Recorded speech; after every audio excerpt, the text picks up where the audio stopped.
Assalamualaikum warahmatullahi wabarakatuh. Alhamdulillahirrahmanirrahim. Assalatu wassalamu ala asrofil anbiya'i wal mursalin wa ala alihi wa sahbihi ajmain amma ba'd.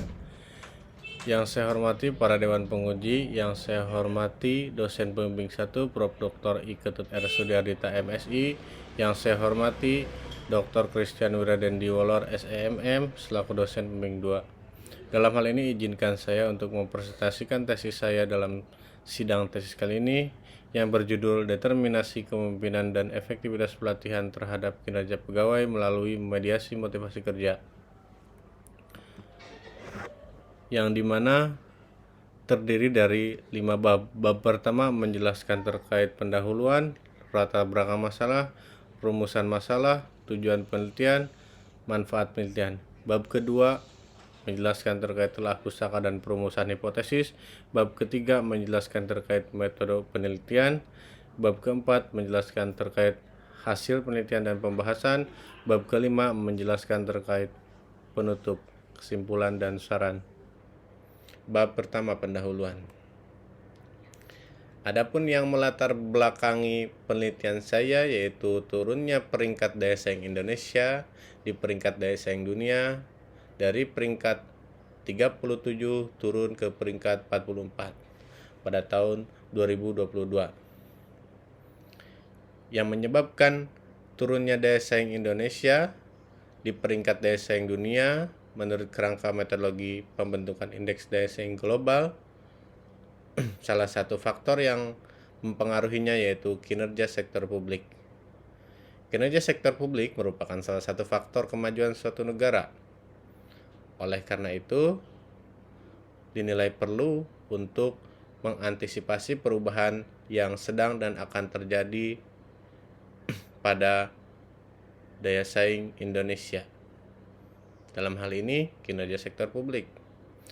Menurut laporan daya saing Global World Economic Forum, birokrasi daya saing Indonesia berkinerja buruk.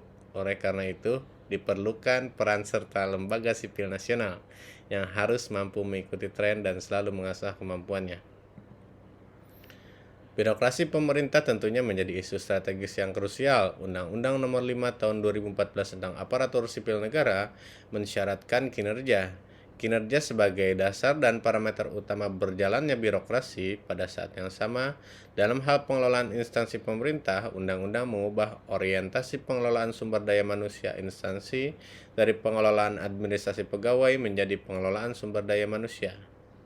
Rata-rata kualitas profesional birokrasi masih belum memuaskan, di antaranya karena pengelolaan sumber daya manusia yang belum maksimal.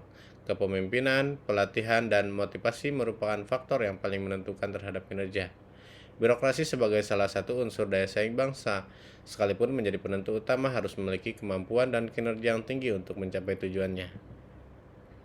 Subjek penelitian. Adapun yang menjadi subjek pada penelitian ini ialah Kementerian Agama Republik Indonesia, Sekretariat Direktorat Jenderal Pendidikan Islam. Tentunya sekretariat mempunyai tugas dan tanggung jawab yang besar. Oleh karena itu, para pegawai dituntut untuk terus meningkatkan kemampuan dan keahlian guna mencapai hasil kinerja yang maksimal. Pada capaian kinerja Direktorat Jenderal Pendidikan Islam dapat kita lihat pada tabel yang telah disajikan. Dari tabel yang telah disajikan dapat kita simpulkan bahwa dalam hal pencapaian target kinerja belum optimal. Hal ini diduga karena belum optimalnya motivasi kerja, kepemimpinan, pelatihan dalam membangun kinerja pegawai. Dapat dilihat pada sasaran kinerja yang belum sepenuhnya memenuhi sasaran kinerja. Tentunya motivasi kinerja, kepemimpinan, pelatihan memainkan peranan penting dalam meningkatkan kinerja suatu organisasi. Maka dari itu, manajemen organisasi harus mampu meningkatkan kepemimpinan serta pelatihan yang dapat mengelola dan meningkatkan kualitas melalui mediasi motivasi kerja, serta memanfaatkan potensi yang dimiliki oleh para pegawai dengan seoptimal mungkin, agar mereka dapat memberikan kinerja yang baik dalam suatu organisasi dalam pencapaian target kinerja. Suatu keberhasilan organisasi dengan mewujudkan visi dan misi sangat dipengaruhi oleh kinerja pegawai. Hal ini dikarenakan kinerja atau performance merupakan gambaran mengenai tingkat pencapaian pelaksanaan suatu program kegiatan atau kebijakan dalam mewujudkan sasaran. tujuan, visi, dan misi organisasi yang dituangkan melalui perencanaan strategis suatu organisasi. Hal ini disampaikan oleh Muhairyono pada tahun 2014. Setiap organisasi menginginkan untuk kinerja yang terbaik. Dengan kata lain, apabila kinerja baik, setiap organisasi akan dengan mudah mencapai tujuannya. Aparatur pemerintah dituntut bekerja lebih profesional, bermoral, bersih, dan beretika dalam mendukung reformasi birokrasi dan menunjang kelancaran tugas pemerintah dan pembangunan serta meningkatkan kinerja. Banyak penelitian yang membuktikan banyak faktor yang mempengaruhi kinerja pegawai. Dalam penelitiannya membuktikan bahwa faktor motivasi, kepemimpinan, pelatihan merupakan faktor yang mempengaruhi kinerja pegawai. Hal ini disampaikan oleh Marpaung pada tahun 2013. Faktor lain yang mempengaruhi kinerja adalah motivasi kerja. Motivasi kerja yang diberikan belum sepenuhnya dilakukan oleh pimpinan, seperti memberi penghargaan terhadap pegawai yang berprestasi, sehingga menyebabkan kurangnya partisipasi pegawai dalam meningkatkan kinerja. Penelitian yang telah dilakukan oleh Hustia pada tahun 2020 menunjukkan bahwasannya motivasi kerja di sini memberi pengaruh yang signifikan dan memberi gambaran bahwa motivasi kerja tinggi dimiliki oleh karyawan, maka hal tersebut dapat memberi sebuah kontribusi yang besar dalam hal meningkatkan kinerja karyawan tersebut. Motivasi yang tinggi tentunya bisa membuat karyawan dengan senang dan tanpa tekanan melaksanakan dan menyelesaikan tugas dan tanggung jawabnya mengenai pekerjaan yang telah diberikan. Hal ini sama dengan penelitian Asmawiyah pada tahun 2020 yang menyatakan bahwasanya terdapat sebuah hubungan positif dan signifikan yang terjadi antara motivasi kerja dengan kinerja, motivasi dengan kepemimpinan, motivasi dengan pelatihan dalam peningkatan kinerja. Faktor selanjutnya yang mempengaruhi kinerja pegawai yaitu efektivitas pelatihan. Kurangnya efektivitas pelatihan yang dijalankan diduga hal ini menyebabkan belum tercapainya sasaran target kinerja yang telah ditentukan. Partisipasi pegawai dalam mengikuti pelatihan masih minim, dapat kita lihat pada gambar yang telah disajikan. Berdasarkan gambar yang telah disajikan, dapat kita simpulkan bahwa kurangnya partisipasi pegawai dalam mengikuti pelatihan dalam peningkatan kerja masih minim. Diduga hal ini disebabkan karena kurangnya perhatian dari instansi dalam memberikan motivasi kerja, serta penghargaan terhadap pegawai yang berprestasi dan berkompeten, sehingga menyebabkan kurangnya partisipasi pegawai dalam mengikuti pelatihan. Tentunya motivasi memiliki peran penting terhadap partisipasi pegawai dalam mengikuti pelatihan untuk peningkatan kinerja. Ketika motivasi berjalan dengan baik, maka tidak akan muncul anggapan bahwa diklat yang diselenggarakan oleh organ internal kementerian atau lembaga sebagai beban dan bukan kebutuhan. Pelatihan merupakan salah satu faktor yang dapat mempengaruhi kinerja. Pelatihan dilaksanakan dengan sasaran untuk meningkatkan kinerja. Pelatihan adalah proses mengajarkan pegawai tentang keterampilan dasar yang diperlukan dalam menjalankan tugas mereka. Sedangkan bagi pegawai yang lama, tujuan pelatihan yaitu memperbaiki kinerja yang kurang baik dengan mempelajari pengetahuan dan teknologi serta keterampilan yang baru, juga bisa menyesuaikan dengan perkembangan dan kebijakan organisasi yang baru. Hal ini disampaikan oleh Budianto pada tahun 2020. Menurut Harjana pada tahun 2019, training atau pelatihan adalah kegiatan yang dirancang untuk meningkatkan kinerja pekerja dalam pekerjaan yang diserahkan kepada mereka. Pemilihan metode pelatihan yang tepat, instruktur pelatihan yang baik, materi pelatihan yang sesuai dengan kebutuhan peserta, pelatihan dan tujuan pelatihan yang jelas, tentu akan memberikan impact berupa motivasi kepada pegawai lainnya, serta dapat menjalankan peningkatan kerja karyawan maupun peningkatan kinerja perusahaan. Selanjutnya kepemimpinan. Kepemimpinan menjadi salah satu faktor yang mempengaruhi kinerja. Belum optimalnya dalam pencapaian target kerja yang telah ditetapkan, hal ini diduga karena kurangnya peran kepemimpinan yang dijalankan. Tentunya, kepemimpinan memiliki peranan penting dalam peningkatan kinerja pegawai dan motivasi kerja pegawai, karena kepemimpinan mempengaruhi aktivitas dalam pencapaian tujuan. Sama halnya dengan yang disampaikan oleh para peneliti sebelumnya yang menjelaskan bahwa kepemimpinan mempunyai peranan penting dalam memotivasi pegawai untuk meningkatkan kinerja pegawai. Adanya kepemimpinan untuk mengarahkan dan mempengaruhi aktivitas dalam mencapai tujuan dan meningkatkan kinerja. Bagaimanapun sempurnanya perencanaan, kebijakan maupun peralatan dengan teknologi mutakhir yang dimiliki suatu organisasi, tidak ada artinya bila tidak ada faktor yang menggerakkan, yaitu seorang pimpinan. Kepemimpinan merupakan bagian sentral dari peran manajer secara langsung dengan bawahan. Kepemimpinan sebagai kemampuan yang dapat mempengaruhi suatu kelompok menuju pada pencapaian sebuah visi atau tujuan yang telah ditetapkan. Hal ini disampaikan oleh Robin pada tahun 2015. Dari uraian tersebut, peneliti tertarik untuk mengangkat judul Determinasi Kepemimpinan dan Pelatihan terhadap kinerja pegawai melalui mediasi motivasi kerja. Adapun yang menjadi rumusan masalah pada penelitian ini, terdapat 7 rumusan masalah. Yang pertama yaitu apakah terdapat pengaruh langsung kepemimpinan terhadap motivasi kerja. Yang kedua yaitu apakah terdapat pengaruh langsung efektivitas pelatihan terhadap motivasi kerja. Yang ketiga yaitu apakah terdapat pengaruh langsung kepemimpinan terhadap kinerja pegawai. Yang keempat, apakah terdapat pengaruh langsung efektivitas pelatihan terhadap kinerja pegawai. Yang kelima, apakah terdapat pengaruh langsung motivasi kerja terhadap kinerja pegawai. Yang keenam, apakah terdapat pengaruh tidak langsung kepemimpinan terhadap kinerja pegawai melalui motivasi kerja. Yang ketujuh, apakah terdapat pengaruh tidak langsung efektivitas pelatihan terhadap kinerja pegawai melalui mediasi motivasi kerja. Tujuan penelitian. Tujuan penelitian pada proposal tesis ini terdiri dari 7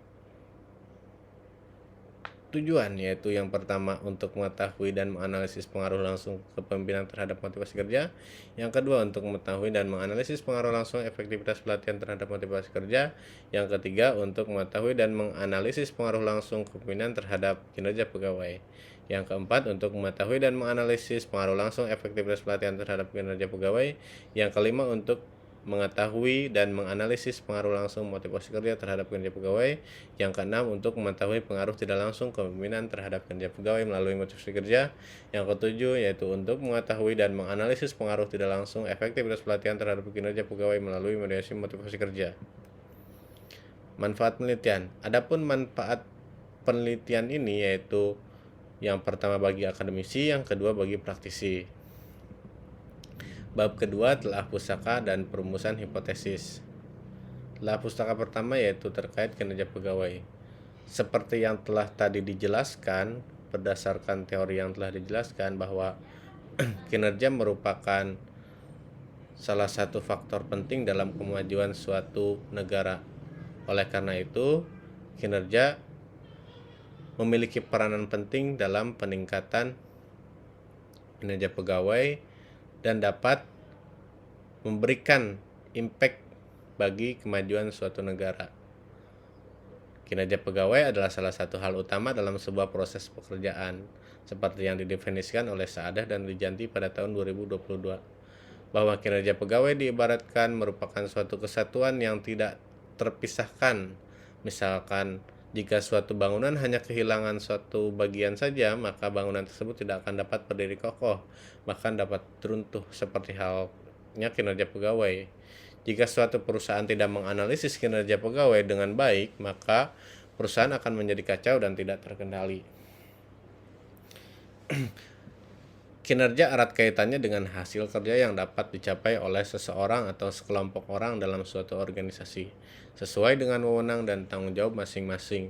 Dalam rangka upaya mencapai tujuan organisasi bersangkutan secara legal, tidak melanggar hukum dan sesuai dengan moral maupun etika. Pengukuran terhadap hasil kerja yang diharapkan berupa sesuatu yang optimal. Adapun faktor yang mempengaruhi kinerja adalah kepemimpinan, pelatihan, motivasi, daya tahan atau kehandalan, kuantitas pekerjaan, disiplin kerja, dan pengawasan. Hal ini disampaikan oleh Robin pada tahun 2015. Berdasarkan uraian teori yang telah disampaikan, dapat kita simpulkan bahwa kinerja pegawai memiliki peranan penting bagi pertumbuhan organisasi. Tujuan utama dari setiap organisasi adalah kepemimpinan yang berjalan dengan baik dan efektivitas pelatihan yang dapat memberikan motivasi kerja untuk mencapai kinerja yang lebih tinggi sehingga dapat meningkatkan daya saing organisasi. Dimensi dan indikator kinerja menurut C. Darmayanti pada tahun 2011. Yang menjadi dimensi kinerja pegawai yaitu kualitas, adapun yang menjadi indikatornya itu hasil kerja yang diperoleh, kesesuaian hasil kerja dengan tujuan organisasi, manfaat hasil kerja. Dimensi kinerja pegawai selanjutnya yaitu ketepatan, adapun yang menjadi indikatornya yaitu penataan rencana kerja, ketepatan rencana kerja dengan hasil kerja, ketepatan waktu dalam melaksanakan tugas. Dimensi selanjutnya yang menjadi dimensi kinerja pegawai yaitu prakarsa, adapun yang menjadi indikatornya yaitu pemberian ide atau gagasan dalam berorganisasi, tindakan yang dilakukan untuk menyelesaikan permasalahan yang dihadapi. Adapun yang menjadi dimensi selanjutnya yaitu kemampuan, dan indikatornya yaitu kemampuan yang dimiliki, keterampilan yang dimiliki, kemampuan memanfaatkan sumber daya yang dimiliki. Dimensi selanjutnya yaitu komunikasi. Adapun yang menjadi indikatornya yaitu komunikasi internal, komunikasi eksternal. Telah pustaka selanjutnya yaitu motivasi kerja. Motivasi kerja adalah daya penggerak yang memungkinkan anggota suatu organisasi menggerakkan kemampuannya berupa keahlian, keterampilan, tenaga, dan waktu untuk melaksanakan berbagai kegiatan yang menjadi tanggung jawab dan komitmennya dalam rangka pencapaian yang diberikan. Tujuannya adalah untuk mencapai tujuan dan sasaran organisasi. Hal ini disampaikan oleh Siagian pada tahun 2000. Sama halnya dengan teori sebelumnya yang telah dijelaskan, tentunya motivasi memegang peranan penting dalam kinerja pegawai yang dihasilkan. Motivasi merupakan kondisi pribadi seseorang yang mendorong keinginan individu untuk melakukan kegiatan tertentu guna mencapai tujuan.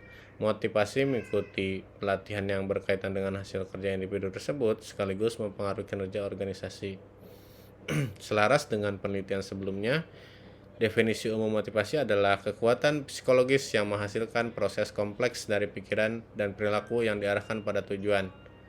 Dari uraian teori tersebut dapat kita simpulkan bahwa konsep motivasi penting untuk manajemen organisasi untuk diketahui, karena sekelompok karyawan yang termotivasi adalah penting bagi keberhasilan organisasi, karena mereka akan berpartisipasi sepenuhnya dalam pekerjaan mereka untuk mencapai kinerja yang lebih tinggi, sehingga dapat meningkatkan daya saing organisasi.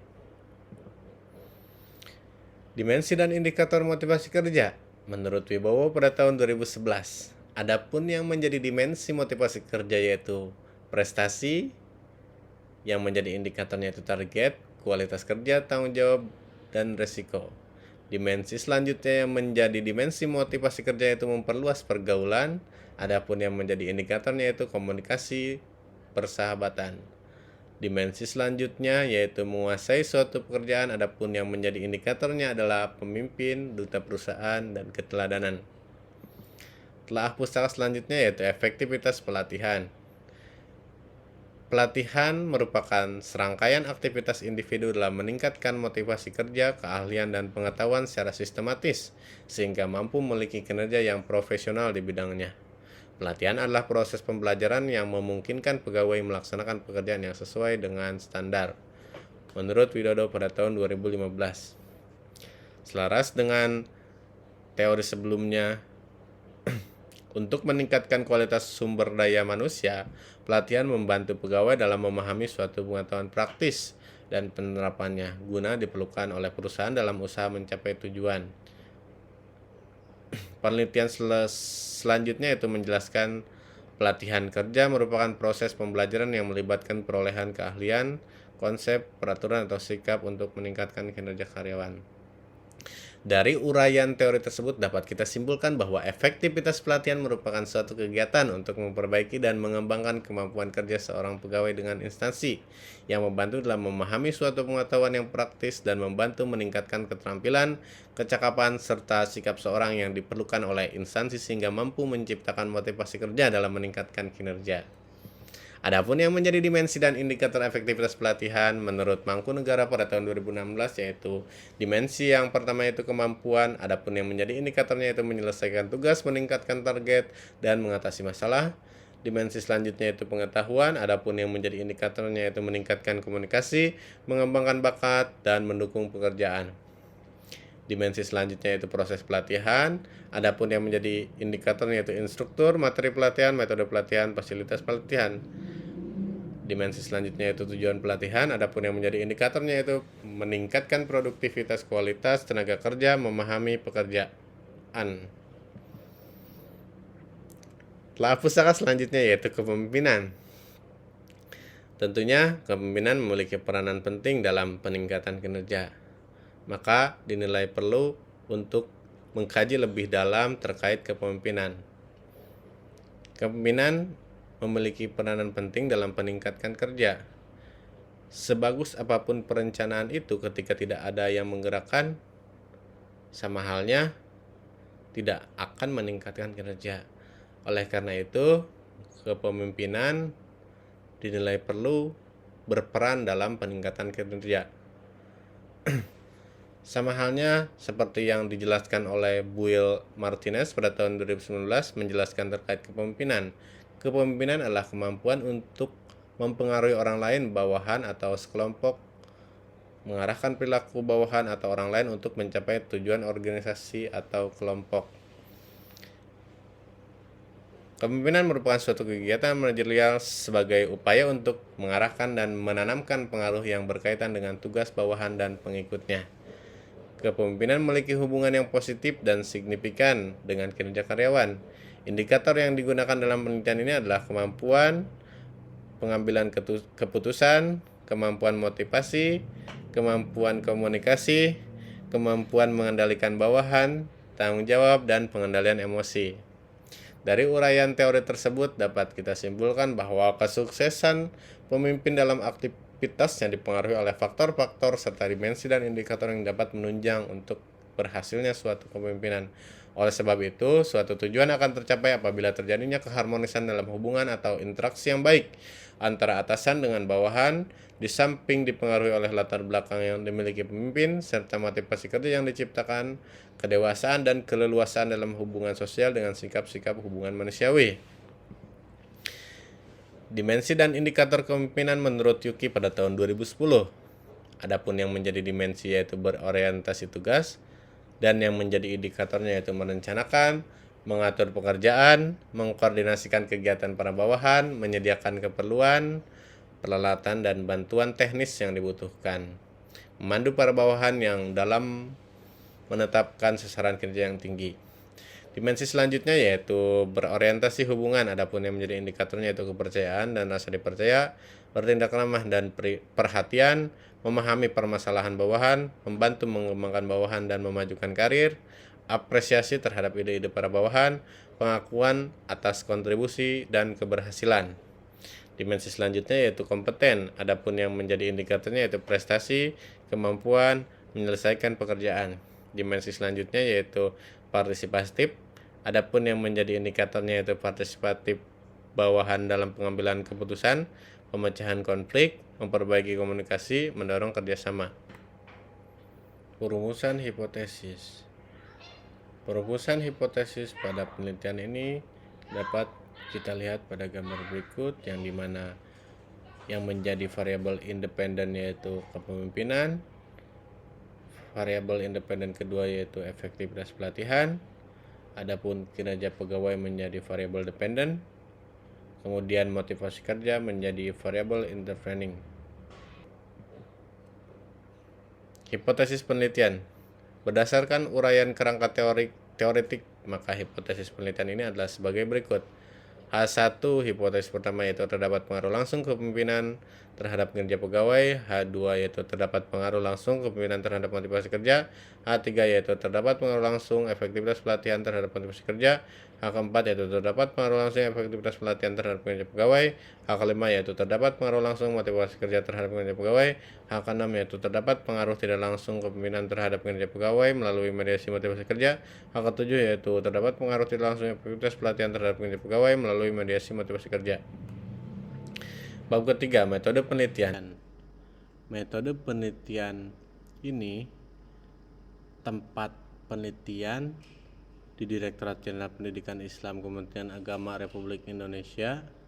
Kemudian jenis penelitian ini menggunakan pendekatan kuantitatif untuk menganalisis hubungan antar variabel, populasi 120 responden, sampel menggunakan sampel random sampling, dan teknik analisis. Pada penelitian ini digunakan teknik analisis struktur equation modeling dengan menggunakan partial least square PLS, pendekatan PLS partial least square dengan skala Likert. Bab 4, pembahasan. Di dalam bab 4 yang pertama menjelaskan profil responden. Pada data profil responden, tentunya data ini diperoleh melalui kuesioner, kemudian dikelola dan dilakukan pengkodean menggunakan Microsoft Excel. Kemudian data tersebut diolah dengan structural equation modeling yang dibantu menggunakan program analisis Smart PLS 3.0 dan SPSS. Profil responden yang pertama berdasarkan usia. Pada karakteristik usia dapat kita lihat bahwa responden usia 21 sampai 30 tahun yaitu 47 orang dan 31 sampai dengan 40 tahun yaitu 30 orang dan 41 sampai dengan 50 tahun yaitu 32 orang, yang terakhir di atas 51 tahun yaitu 11 orang. Dari data tersebut dapat kita simpulkan bahwa rata-rata karakteristik usia pegawai yang bekerja di Direktorat Jenderal Pendidikan Islam berada pada usia produktif yaitu 21 sampai 30 tahun. Artinya bahwa bila dikelola dengan benar, pegawai yang berasal dari kelompok usia produktif yaitu 21 sampai 30 tahun ini bisa membantu meningkatkan kinerja. Pasalnya, pegawai pada usia produktif biasanya mempunyai kelebihan baik dari segi stamina, fisik, serta tingkat kecerdasan dan kreativitas. Profil responden yang kedua berdasarkan jenis kelamin. Berdasarkan data tersebut dapat kita lihat bahwa jenis kelamin laki-laki mendominasi daripada perempuan, yang dimana laki-laki yaitu 70 orang dan perempuan yaitu 50 orang. Artinya bahwa pegawai Direktorat Jenderal Pendidikan Islam didominasi dan diminati oleh laki-laki. Kemudian profil responden berdasarkan lama bekerja. Pada profil responden lama bekerja dapat kita lihat bahwa responden didominasi oleh masa kerja 5-10 tahun, yaitu 49 orang. Artinya bahwa ketika bekerja dengan masa kerja 5-10 tahun dapat membentuk hubungan kerja yang kuat dan tahan lama. Kemudian dapat membuat hubungan kerja yang baik dalam suatu instansi tertentu dan dapat berperan penting bagi kesuksesan instansi tersebut. Kemudian profil responden yang selanjutnya berdasarkan unit kerja. Dapat kita lihat dari tabel tersebut, responden paling banyak diperoleh dari Direktorat Diniyah dan Pondok Pesantren dengan persentasi 24,2% atau 29 orang. Artinya bahwa ketika tersedianya database kepegawaian dalam seluruh unit kerja pada setiap unit kerja tentunya yang akurat dan up to date, maka dapat digunakan sebagai bahan perencanaan, pembinaan, pengembangan, serta pengambilan kebijakan manajemen kepegawaian. Untuk selanjutnya menjelaskan terkait analisis deskriptif variabel. Di dalam analisis deskriptif variabel tentunya mengukur menggunakan skala Likert, yaitu sangat tidak setuju, netral, setuju, dan sangat setuju. Deskriptif yang pertama yaitu mengenai variabel kinerja.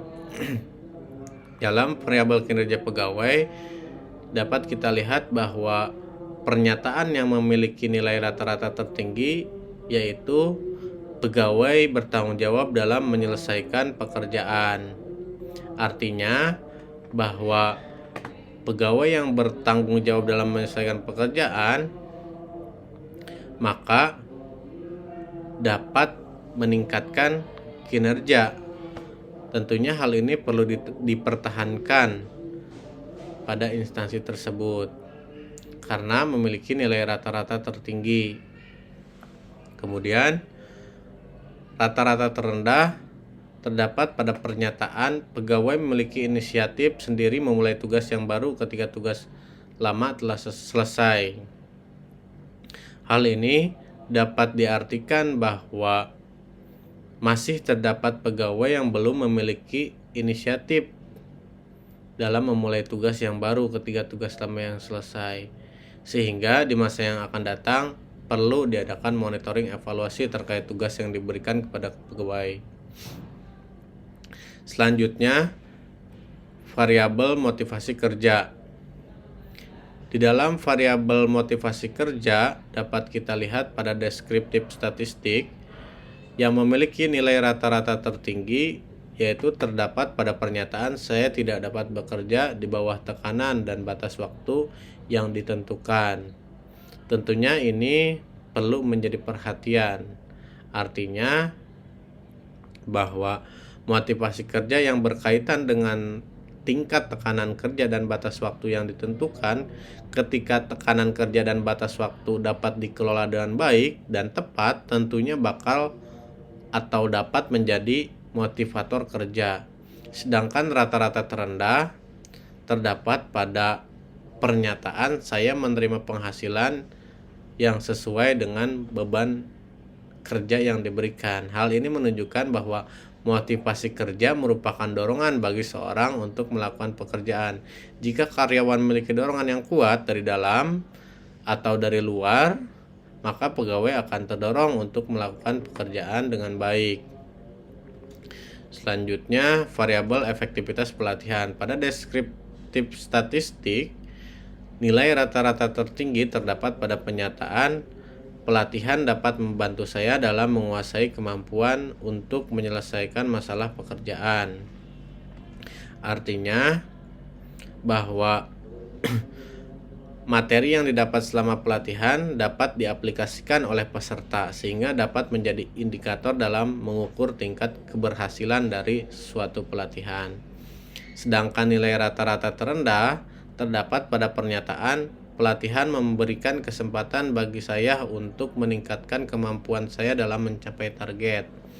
Hal ini menunjukkan bahwa masih terdapat peserta yang belum mendapatkan kesempatan dalam meningkatkan kemampuan dalam pelatihan, sehingga di masa yang akan datang perlu diadakan monitoring evaluasi terkait peserta yang belum mendapatkan kesempatan dalam meningkatkan kemampuan. Variabel selanjutnya yaitu variabel kepemimpinan. Dalam deskriptif statistik, nilai rata-rata tertinggi terdapat pada pernyataan atasan saya mengartikulasi visi dan misi masa depan dengan keyakinan penuh. Hal ini dapat diartikan bahwa kepemimpinan yang mengartikulasi visi dan misi masa depan dengan keyakinan penuh dapat menyebabkan atau mengakibatkan lompatan kerja atau lompatan pada pegawai untuk mewujudkan kinerja. Tentunya dengan membangkitkan keterampilan, bakat, dan sumber daya. Kemudian nilai rata-rata terendah terdapat pada pernyataan atasan saya menunjukkan cita-cita, keyakinan, dan nilai-nilainya. Hal ini menunjukkan masih terdapat kurangnya peran kepemimpinan dalam mempengaruhi, menggerakkan, dan mengarahkan bawahannya supaya perilaku bawahan sesuai dengan aturan yang telah ditetapkan. Selanjutnya, pembahasan terkait pengujian dan analisis data. Yang pertama yaitu menjelaskan tentang convergent validity, yang dimana convergent validity ini atau bisa disebut validitas konvergen dari outer model dapat dinilai menggunakan 4 tahap, yaitu dengan melihat nilai pada outer loading, Cronbach alpha, average variance extracted, dan composite reliability. Dalam nilai outer loading untuk masing-masing variabel indikator telah memenuhi ambang batas yang dipersyaratkan, yaitu sebesar 0,7, sehingga tidak perlu menghilangkan variabel indikator apapun.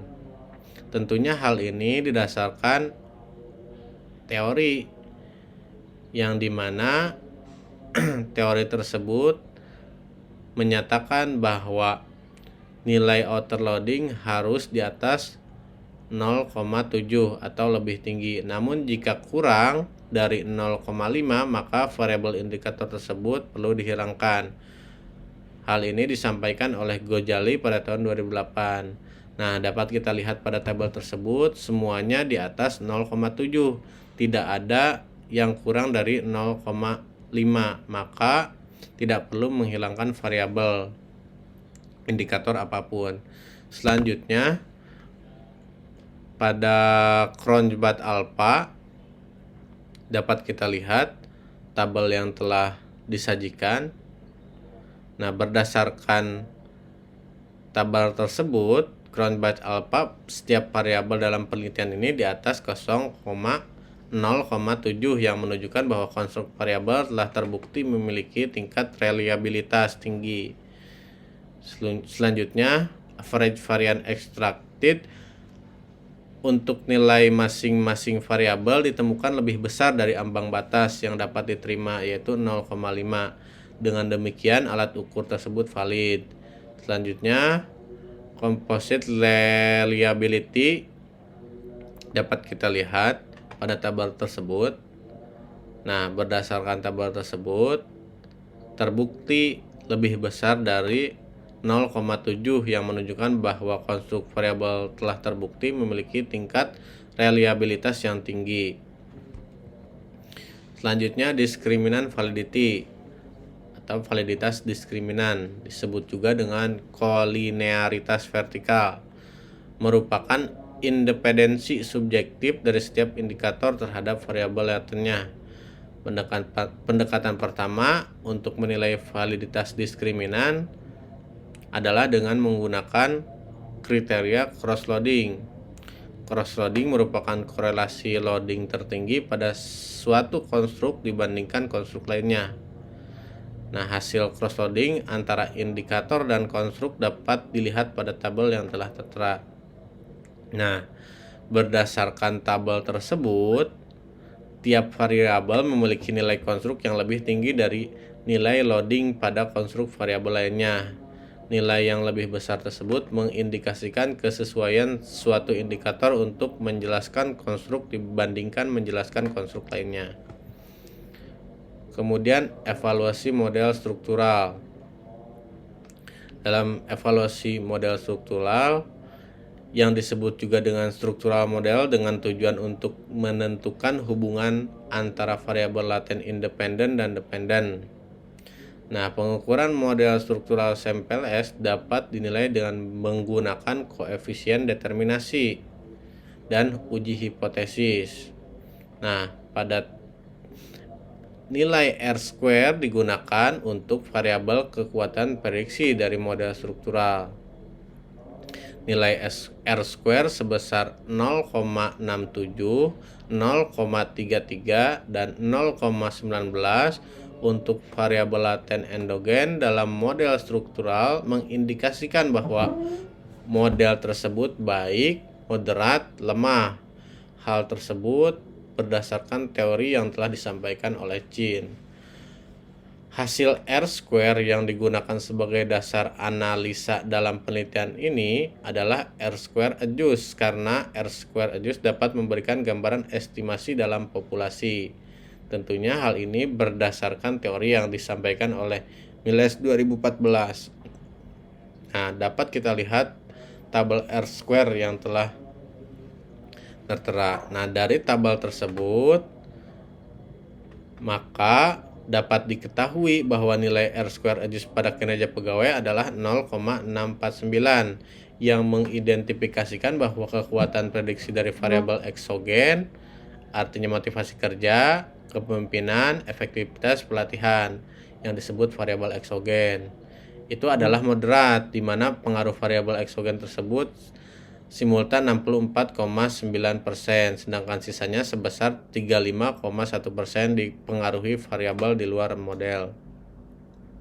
Sedangkan R² adjust variabel endogen motivasi kerja 0,716 yang mengidentifikasikan bahwa kekuatan prediksi dari variabel eksogen, dalam hal ini kepemimpinan dan efektivitas pelatihan, adalah baik, di mana pengaruh variabel eksogen tersebut secara simultan sebesar 71,6%, sedangkan sisanya sebesar 28,4% dipengaruhi oleh variabel lain di luar model.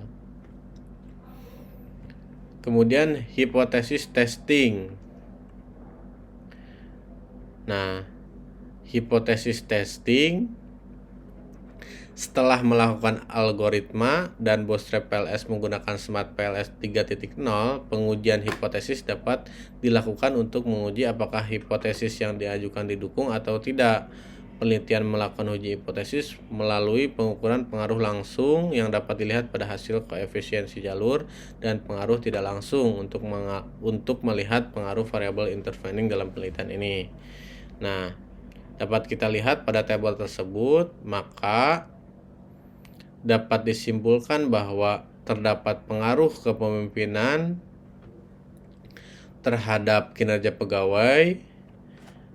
Yang kedua, terdapat pengaruh variabel kepemimpinan terhadap motivasi kerja. Yang ketiga, terdapat pengaruh efektivitas pelatihan terhadap motivasi kerja. Yang keempat, terdapat pengaruh efektivitas pelatihan terhadap kinerja pegawai. Yang kelima, terdapat pengaruh motivasi kerja terhadap kinerja pegawai. Kemudian dapat kita lihat pada tabel indirect effect atau tidak langsung, pengaruh tidak langsung. Berdasarkan tabel tersebut, dapat kita simpulkan bahwa terdapat pengaruh yang positif dalam pengaruh kepemimpinan terhadap kinerja pegawai dengan motivasi kerja sebagai mediator. Kemudian terdapat pengaruh positif dalam pengaruh efektivitas pelatihan terhadap kinerja pegawai dengan motivasi kerja sebagai mediator. Kemudian selanjutnya bab 5 penutup. Nah, dalam bab 5 ini membahas terkait kesimpulan dan saran. Yang pertama, kesimpulan ini yaitu H1, kepemimpinan berpengaruh signifikan secara langsung terhadap kinerja pegawai. H2, kepemimpinan berpengaruh signifikan secara langsung terhadap variabel motivasi kerja. H3, efektivitas pelatihan berpengaruh signifikan secara langsung terhadap motivasi kerja. H4, efektivitas pelatihan berpengaruh signifikan secara langsung terhadap kinerja pegawai. H5, motivasi kerja berpengaruh langsung secara signifikan terhadap kinerja pegawai. H6, kepemimpinan berpengaruh signifikan secara tidak langsung terhadap kinerja pegawai dengan motivasi kerja yang berperan sebagai mediator. H7, efektivitas pelatihan berpengaruh terhadap kinerja pegawai dengan motivasi kerja yang berperan sebagai mediator. Kemudian saran. Saran yang pertama tentunya mengacu pada nilai terendah pada variabel kinerja. Dalam saran ini terdapat saran untuk beberapa variabel yang memiliki nilai rata-rata terendah. Yang pertama, variabel kinerja. Rata-rata terendah terdapat pada pernyataan nomor 9, yaitu pegawai memiliki inisiatif sendiri memulai tugas yang baru ketika tugas lama telah selesai. Hal ini menunjukkan bahwa masih terdapat pegawai yang belum memiliki inisiatif memulai tugas yang baru ketika tugas lama telah selesai, sehingga di masa yang akan datang perlu diadakan monitoring evaluasi terkait tugas yang diberikan kepada pegawai. Saran nomor 2 yaitu nilai terendah pada variabel motivasi kerja terdapat pada pernyataan nomor 6. Saya menerima penghasilan yang sesuai dengan beban kerja yang diberikan. Hal ini menunjukkan bahwa motivasi kerja merupakan dorongan bagi seorang untuk melakukan pekerjaan. Jika karyawan memiliki dorongan yang kuat dari dalam dirinya atau dari luar, maka pegawai akan terdorong untuk melakukan pekerjaan dengan baik. Nomor ketiga yaitu nilai terendah pada variabel efektivitas pelatihan terdapat pada pernyataan nomor 6. Pelatihan memberikan kesempatan bagi saya untuk meningkatkan kemampuan saya dalam mencapai target. Hal ini menunjukkan bahwa masih terdapat peserta yang belum mendapatkan kesempatan dalam meningkatkan kemampuan, sehingga di masa yang akan datang perlu diadakan monitoring evaluasi terkait peserta yang belum mendapatkan kesempatan dalam meningkatkan kemampuan yang dimiliki setelah pelatihan. Saran yang keempat yaitu nilai terendah pada variabel kepemimpinan terdapat pada pernyataan nomor 2. Atasan saya menunjukkan cita-cita, keyakinan, dan nilai-nilainya dengan melihat hal tersebut, maka hal ini perlu peranan pemimpin dalam mempengaruhi, menggerakkan, atau mengarahkan bawahannya supaya perilaku bawahan sesuai dengan aturan yang telah ditetapkan. Mungkin itu saja yang dapat saya sampaikan dan saya jelaskan. Kurang lebihnya mohon maaf, mohon ampun apabila kurang santun. Billahi taufiq wal hidayah wal inayah. Wa minkum wallahul muwaffiq ila aqwamit thoriq. Wassalamualaikum warahmatullahi wabarakatuh.